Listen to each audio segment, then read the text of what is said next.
Hello friends, welcome to another new video. তো PG admission 2023-24 যে session বা 2023-24 সালের পিজি অ্যাডমিশন প্রক্রিয়া শুরু হতে চলেছে আগামী 1 সেপ্টেম্বর 2023।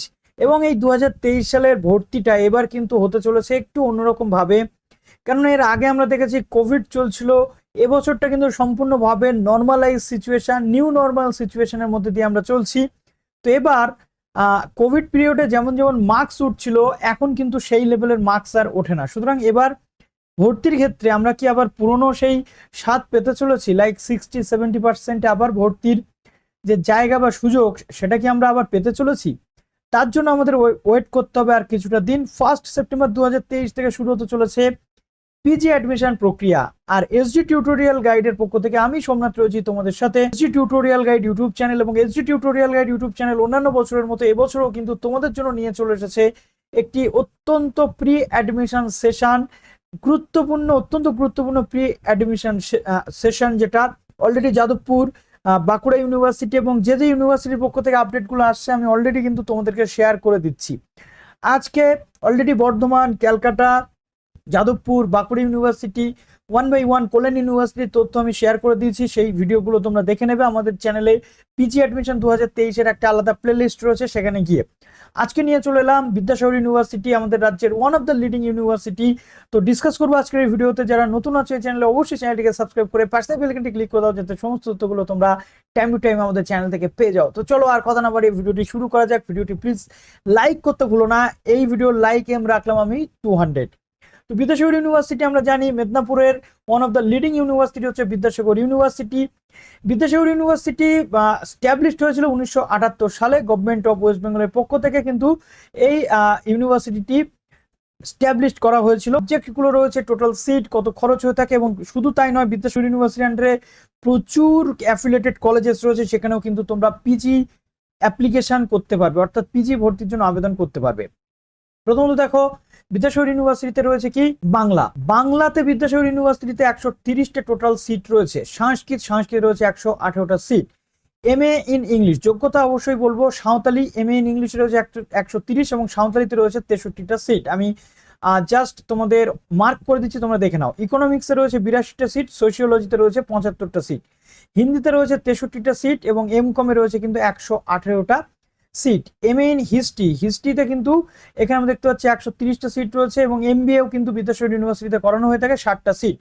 ফিলোসফিতে এখানে রয়েছে 130টা সিট এবং bachelor of library and information science রয়েছে 38টা সিট। মাঝে মাঝে একটু হাই উঠতে পারে, কেননা জাস্ট এখন বাজছে রাত 1:30, আমি ভিডিওটা শ্যুট করছি, তো সারাদিনের ক্লান্তি, তার মধ্যে জিম রয়েছে, সবকিছু মিলিয়ে মিশিয়ে আমি চেষ্টা করছি তোমাদের সামনে ইনফরমেশনগুলো নিয়ে আসার।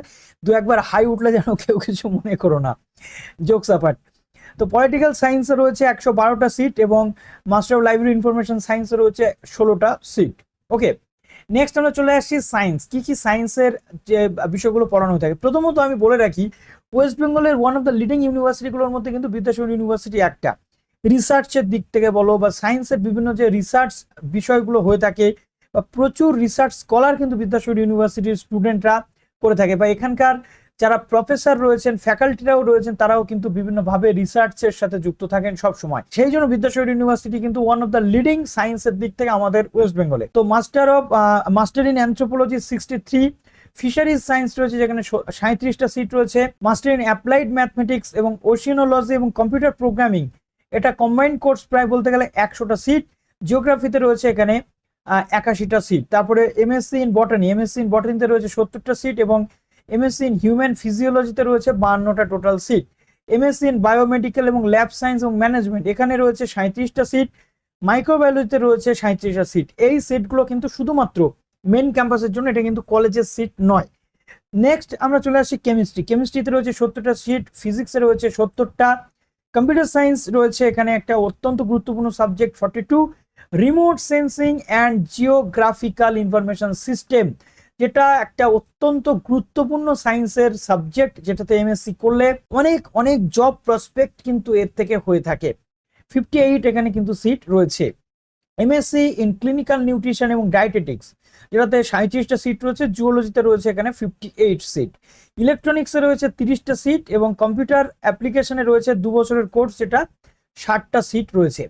তো এইভাবে পুরো প্রসেস হতে কিন্তু চলেছে এবং এখানে 80-20 রেশিওতে লাস্ট ইয়ার ভর্তি হয়েছে, এবছরও কিন্তু এন্ট্রান্স হওয়ার সম্ভাবনা কম, কাজে 80-20 রেশিওতে কিন্তু এখানে অ্যাডমিশন হওয়ার সম্ভাবনা রয়েছে। বেঙ্গলি, দেখো বেঙ্গলিতে এখানে মোটামুটি যেমন যা সিট বললাম সেই সিটগুলো 80-20 রেশিও ভাগ করলে কিন্তু এরকম আসে, অর্থাৎ 54টা রয়েছে ইউআর ক্যাটাগরি, তারপরে এসসি এসটিদের জন্য রয়েছে 22টা সিট, 80%-এর জন্য এসটিদের জন্য রয়েছে 6টা, ওবিসি এ 10টা, ওবিসি বি কিন্তু 7টা সিট।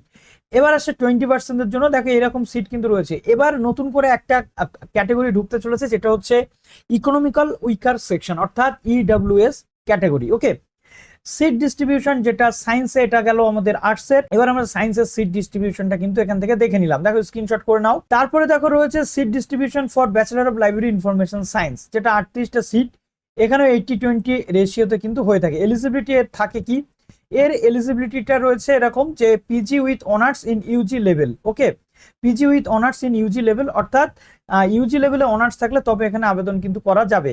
লাইব্রেরি ইনফরমেশন সায়েন্সে এখানে দেখো bachelor of library information science থাকলে তোমরা আবেদন করতে পারছো। এখানে আবার ডেপুটেডদের কিন্তু জায়গা রয়েছে, 80-20 রেশিওতে অ্যাডমিশন হতে চলেছে। অ্যাপ্লিকেশন প্রসিডিওর পুরোটাই অনলাইনে হতে চলেছে, 1 সেপ্টেম্বর থেকে এখানেও কিন্তু হতে চলেছে। এবার এলিজিবিলিটি ক্রাইটেরিয়াতে আমরা আসি, বাংলা, ইংরেজি, হিস্ট্রি, ফিলোসফি, সাঁওতালি। তার আগে বলে দিই, বিদ্যাসাগর ইউনিভার্সিটিতে কিন্তু লাস্ট যে বছর অ্যাডমিশন হবে তার 1 বছর আগের ক্যান্ডিডেটরা চান্স পায়। যেমন দেখো, এটা 22-এর অ্যাডমিশনের নোটিফিকেশন, সুতরাং 22-এ যারা অ্যাডমিশন নিয়েছিল তারা 21-এর ক্যান্ডিডেট যারা পাস করেছিল, অর্থাৎ 1 বছর ব্যাক, তারা চান্স পাবে। এবছর এটা কিন্তু হবে 22 এবং 23-এর ক্যান্ডিডেট, কাজেই যারা 21-23-এর ক্যান্ডিডেট রয়েছে বিএড এ, তারা বিদ্যাসাগর ইউনিভার্সিটিতে অ্যাপ্লাই করতে পারবে না। তো বাংলা, ইংরেজি, history, philosophy, political science, Sanskrit এবং সাঁওতালি অনার্স সাবজেক্ট, অনার্স কিন্তু থাকতে হবে এই সাবজেক্টগুলোতে। Bachelor of library information science, এখানে ইউজিতে তোমাদের অনার্স থাকতে হবে, PG with honours in UG level, অর্থাৎ পিজি যদি কেউ করে আসে তাহলে ইউজি লেভেলে অনার্স থাকলে সে কিন্তু আবেদন করতে পারবে। মাস্টার অফ লাইব্রেরি ইনফরমেশন সায়েন্সের ক্ষেত্রে bachelor of library information science যদি করা থাকে তুমি আবেদন করতে পারছো। বর্ধমান ইউনিভার্সিটিতে যেমন থাকে আমি দেখেছি গতকালকে, যেখানে বলা হচ্ছে যে কোনো সাবজেক্টে অনার্স থাকলে কিন্তু এলিজিবল। এখানে কিন্তু সেরকমটা মোটামুটি আমরা যেটা দেখলাম যে bachelor of library information science ছাড়া এখানে আবেদন করতে পারবে না MLIS এ। এবার আসছে অ্যানথ্রোপোলজি, অ্যাপ্লাইড ম্যাথমেটিক্স, তারপরে oceanology, computer science, chemistry, geography, physics, human physiology এবং জিওলজি অনার্স থাকতে হবে এই সাবজেক্টগুলোতে, তবে আবেদন করা যাবে। কম্পিউটার সায়েন্সের ক্ষেত্রে বিকল্প রয়েছে, কম্পিউটার সায়েন্সে যদি তোমার অনার্স থাকে, অথবা ফিজিক্স, অথবা ম্যাথমেটিক্স, অথবা ইলেকট্রনিক্স, বা বিটেক যদি তোমার করা থাকে ইলেকট্রনিক্সে, তবে তুমি আবেদন করতে পারছো। অর্থাৎ শুধু যে কম্পিউটার সায়েন্সে অনার্স থাকলে তুমি মাস্টার্স করতে পারবে তাই নয়, এতগুলো সাবজেক্ট, এতগুলো অপশন রয়েছে।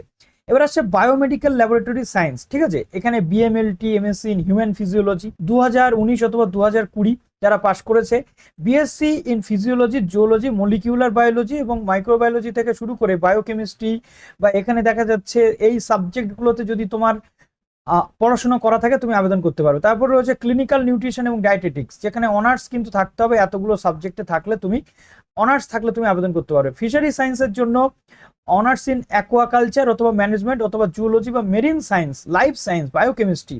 তারপরে এখানে রয়েছে মাইক্রোবায়োলজিতে অনার্স থাকলে, অথবা যে কোনো ডিসিপ্লিন, লাইফ সায়েন্সের যে কোনো ডিসিপ্লিন লাইক জিওলজি রয়েছে, বা সাবসিডিয়ারি সাবজেক্ট বা মেজর কোর্স ইন্ডাস্ট্রিয়াল ফিশ এবং ফিশারিজ, এতগুলো সাবজেক্টে যদি তুমি গ্রাজুয়েশন করে থাকো তুমি এখানে আবেদন করতে পারবে। রিমোট সেন্সিং এবং জিওগ্রাফিক্যাল সিস্টেমের মধ্যে রয়েছে honours geography, geology, agricultural science, zoology, বটানি, physiology, chemistry, তারপরে ম্যাথমেটিক্স অথবা কম্পিউটার সায়েন্সে যদি তোমার, বা ইলেকট্রনিক্সে যদি অনার্স থাকে তবে তুমি এখানে আবেদন কিন্তু করতে পারবে। ক্লিয়ার হলো বিষয়টা। এবার আসে এমকম। এমকম এর ক্ষেত্রে বলা হচ্ছিল যে এবার এখানে একটু কমে যাবে, 2019, 2020 এবং 21, 2019, 20, 21, 22, ঠিক আছে, এই সমস্ত ক্যান্ডিডেটরা কিন্তু 23-24 সেশনে চান্স পাবে। এমকম রয়েছে, এমকম এর ক্ষেত্রে এমকম কমার্সে অনার্স বা বিকম পড়ে থাকলে, অ্যাকাউন্টেন্সি বা মার্কেটিং বা বিবিএ করে থাকলে এমকম অনার্স তুমি করতে পারছো। হিন্দিতে অনার্সের জন্য তোমাকে হিন্দি অনার্স পড়াশোনা করতে হবে, অর্থাৎ হিন্দিতে তুমি অনার্স নিলে তবে তুমি এখানে আবেদন করতে পারবে। ইকোনমিক্সের ক্ষেত্রে ইকোনমিক্স অনার্স লাগবে, ঠিক আছে। তারপরে রয়েছে তোমাদের সোশিওলজির ক্ষেত্রে সোশিওলজি, পলিটিক্যাল সায়েন্স, তারপরে ফিলোসফি, সাইকোলজি, অ্যানথ্রোপোলজি, তারপরে ইংলিশ বা হিস্ট্রিতে অনার্স থাকলে তুমি আবেদন করতে পারবে। মাইক্রোবায়োলজির ক্ষেত্রে বলা হয়েছে মাইক্রোবায়োলজিতে অনার্স, অথবা বিএমএলটি বা বায়োকেমিস্ট্রি, বায়োটেকনোলজি, ফিজিওলজি, তারপরে বটানি, জুওলজি, বায়োফিজিক্স, মলিকিউলার বায়োলজি এবং ফিশারি সায়েন্স যদি তোমার থাকে তবে তুমি কিন্তু আবেদন করতে পারবে। ইলেকট্রনিক্সের ক্ষেত্রে ইলেকট্রনিক্স অনার্স বা ফিজিক্স অনার্স অথবা computer science, mathematics with physics অথবা electronics as a general subject থাকলে তুমি আবেদন কিন্তু করতে পারবে। এবার আসে এমবিএ এর ক্ষেত্রে দেখো কোনো বয়সের কোনো বিষয় কিন্তু নেই, বাট এখানে একটা জিনিস যেটা বলা হচ্ছে যে সাবজেক্ট বা এই বিষয়গুলো থাকতে হবে। Graduate in science, arts, commerce, medical, engineering, law, 5 বছরের ল, ঠিক আছে, বা 10+2+3 সিস্টেমে ইকুইভ্যালেন্ট 45% অনার্স অথবা এগ্রিগেটে 40% এসসি এসটিদের জন্য বলা হয়েছে, এবং এগ্রিগেটে অনার্স থাকতে হবে। এগ্রিগেটে 45% মার্কস থাকলে তোমরা কিন্তু আবেদনযোগ্য। এবং এই যে সিলেকশন হবে এটা গ্রুপ ডিসকাশন এবং পার্সোনাল ইন্টারভিউর মাধ্যমে কিন্তু হবে। এখানে খুব গুরুত্বপূর্ণ জিনিস একটা বলা রয়েছে যে এখানে কিন্তু তোমাকে ক্যাট, ম্যাট বা জিম্যাটের র্যাঙ্ক অনুযায়ী বলা হচ্ছে না, অর্থাৎ প্রত্যেকটা ক্যান্ডিডেট এখানে ভর্তির জন্য কিন্তু এলিজিবল। এবার আসছে এমসিএ, অবশ্য ম্যাট ক্যাট থাকলে প্রেফারেন্স বেশি পাওয়া যায়। এবার আসছে MCA, master in computer application. এখানে জেকা অনুযায়ী ভর্তি নেওয়া হয়, জেকা র্যাঙ্ক অফ 2022, অর্থাৎ এটা কারেন্ট ইয়ারে হয়ে থাকে। এটা এবার আসবে জেকা র্যাঙ্ক অফ 2023 যারা জেকা র্যাঙ্ক পেয়েছে বা জেকা র্যাঙ্ক হোল্ডার রয়েছে তারা এবার চান্স পাবে, ঠিক আছে। The advertisement for admission to. তো এবার নেক্সট দেখো অ্যাডমিশন প্রসেস যেটা রয়েছে সেটা মেরিট লিস্ট হয় 80% ক্যাটাগরি যারা বিদ্যাসাগর ইউনিভার্সিটি স্টুডেন্ট রয়েছে এবং 20% যারা আদার ইউনিভার্সিটি স্টুডেন্টস রয়েছে। তো এখানে বলা হচ্ছে পার্ট সিস্টেমের ক্যান্ডিডেটদের ফাইনাল পার্সেন্টেজ দেখা হবে, এবং সিবিসিএস হলে সেক্ষেত্রে পার্সেন্টেজ মার্কসটা কিন্তু সিজিপিএ তে কনভার্ট করতে হবে। বিদ্যাসাগর ইউনিভার্সিটিতে এই যে সিজিপিএ স্কোরটাকে কিভাবে ক্যালকুলেট করা হয়, যারা বিদ্যাসাগর ইউনিভার্সিটির স্টুডেন্টস রয়েছে তাদের জন্য বলি, সিজিপিএ ইন্টু 10 করলে যে পার্সেন্টেজ হচ্ছে সেটাই কিন্তু বিদ্যাসাগর ইউনিভার্সিটির স্টুডেন্ট যারা রয়েছে তাদের পার্সেন্টেজ ক্যালকুলেশন হবে, ঠিক আছে। এবার বলা হচ্ছে ইন কেস অফ টাই বা এই যে বিষয়গুলো রয়েছে। এবার আসছে eligibility criteria for Vidyasagar university স্টুডেন্টদের জন্য বলা হচ্ছে honours in relevant subject as mentioned in point B, অর্থাৎ পয়েন্ট বিতে যেটা অনার্স হিসেবে আমরা দেখে এসেছি সেই অনুযায়ী এখানে অ্যাডমিশন হয়ে থাকে। ক্লিয়ার? তোমরা বোর হয়ে যাচ্ছ খুব না, অনেকক্ষণ ধরে বকে যাচ্ছি, বোর হয়ে যেও না প্লিজ, পুরো ভিডিওটা দেখো, অনেক কিছু জানতে পারবে। নেক্সট রয়েছে রিজার্ভেশন বা অন্যান্য যে বিষয় সেগুলো তো থাকে। মেরিট লিস্ট যেটা আদার ইউনিভার্সিটি স্টুডেন্টদের জন্য হয়ে থাকে সেখানে কিন্তু সিজিপিএ বা একই যে বিষয় সেটা কিন্তু রয়েছে, ঠিক আছে। তো দেখো all subject except commerce, economics, Hindi, sociology, electronics, microbiology এই সাবজেক্টগুলো বাদ দিয়ে 45% মার্কস লাগে অনার্সের ক্ষেত্রে ইউআর ক্যান্ডিডেটদের, আর 40% মার্কস লাগে আদার ক্যাটাগরি বা ওবিসি, এসসি, এসটি দের জন্য।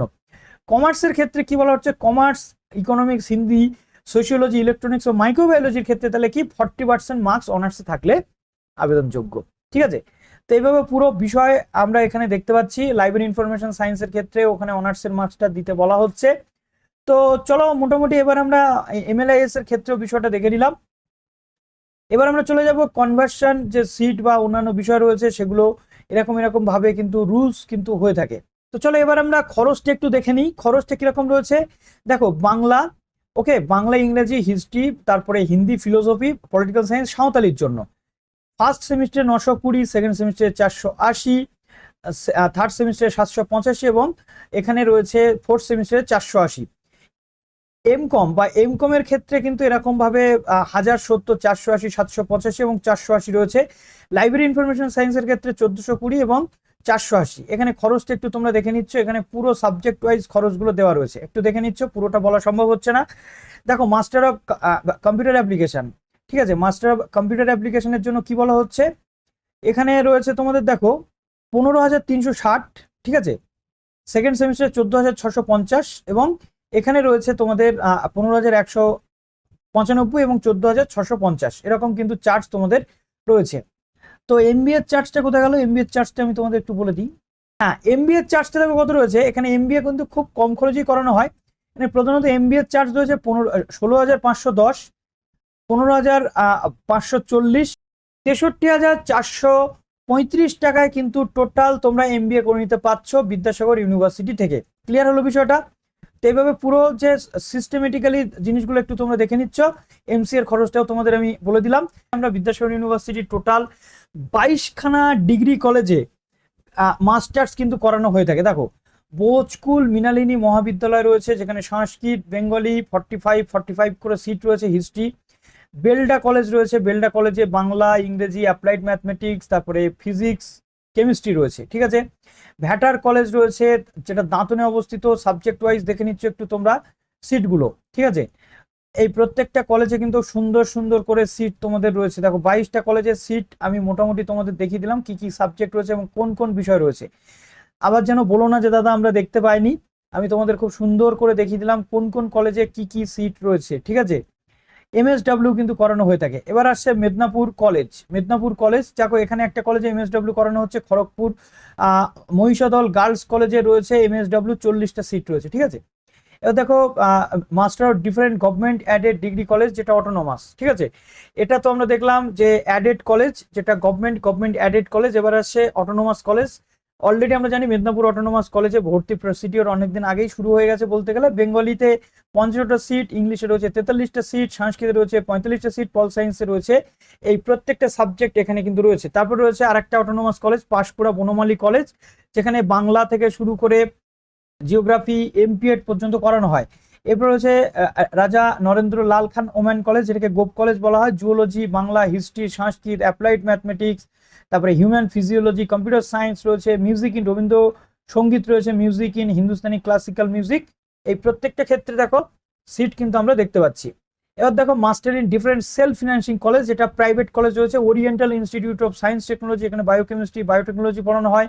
বিদ্যাসাগর ইনস্টিটিউট অফ হেলথ, যেখানে নিউট্রিশন এবং dietetics. Vidyasagar school of social work থেকে শুরু করে, এছাড়াও AMIK institute of management science and technology, যেখানে MSW পড়ানো হয়ে থাকে, ঠিক আছে। দেখো হলদিয়া ল কলেজ রয়েছে, যেখানে LLM পড়ানো হয়। Eastern institute of integrated learning, যেখানে MBA পড়ানো হয়, ঠিক আছে। এখানে টোটাল 500 সিট কিন্তু রয়েছে বলতে গেলে। Bengal institute of business studies অর্থাৎ BIBS, one of the leading business ম্যানেজমেন্টের কলেজ, সেখানে 500 সিট রয়েছে, MBA পড়ানো হয় শুধুমাত্র MBA এর জন্য। মেদিনীপুর সিটি কলেজ, এডুকেশন থেকে শুরু করে, এগ্রিকালচার থেকে শুরু করে, অ্যাপ্লাইড ম্যাথমেটিক্স, তারপরে জুওলজি থেকে শুরু করে এতগুলো সাবজেক্ট পড়ানো কিন্তু হয়। IQ city United world school business salt lake, যেটা MBA, এখানে 120টা সিট রয়েছে। IQ city college health and management, এখানে কিন্তু MBA পড়ানো হয়ে থাকে। তো এইভাবে পুরো এদের সিস্টেম কিন্তু এইভাবে চলে বিদ্যাসাগর ইউনিভার্সিটির আন্ডারে। এবং বিদ্যাসাগর ইউনিভার্সিটিতে NSS এর সমস্ত বিষয় বা যোগা এগুলো কিন্তু করানো হয়ে থাকে। অ্যাচিভমেন্ট থেকে শুরু করে দেখতে পাচ্ছ স্টেট গভর্নমেন্টের আন্ডারের একটি কলেজ, স্টেট গভর্নমেন্ট কলেজ, যেখানে কিন্তু one of the leading university বা লিডিং কলেজেস গুলো রয়েছে। আমরা চাইলে এখানে কিন্তু অ্যাডমিশন নিতে পাচ্ছি। ওকে, তো আশা করি তোমরা সবাই আবেদন করবে বিদ্যাসাগর ইউনিভার্সিটিতে, এবং এর আন্ডারে CCIE কোর্সও কিন্তু রয়েছে। CCIE কোর্সের ডিটেল এলেই আমি তোমাদের সঙ্গে শেয়ার করে দেবো। তো মোটামুটি ডিপ্লোমা সার্টিফিকেট বা CCIE কোর্সের মধ্যে এগুলো কিন্তু করানো হয়ে থাকে। তো চলো ভিডিওটা এখানেই শেষ করলাম। ভালো থেকো সবাই, বেস্ট অফ লাক।